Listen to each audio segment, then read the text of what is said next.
Biz qaynonam bilan guruch va salatlar yeymiz. Men guruch va salatlarni birga qo'shib yemoqchiman. Qaynonam alohida qilib ashno yemoqchilar. Tak, birinchi guruch olamiz. Isigan bu tayyor pishgan guruch. Undan keyin kimchini.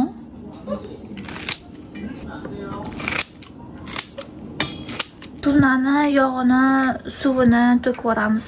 Bo'lmasam yog'li bo'lib ketar ekan, qaynonam aytdilar. Endi bu yerga qalampirli pasta qo'yamiz.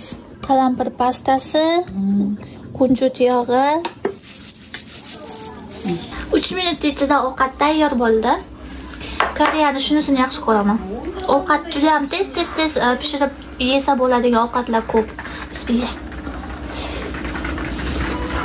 Chunki yarim tayyor mahsulotlarni ko'p sotadi Koreyada. 이렇게 놔둬. 이렇게.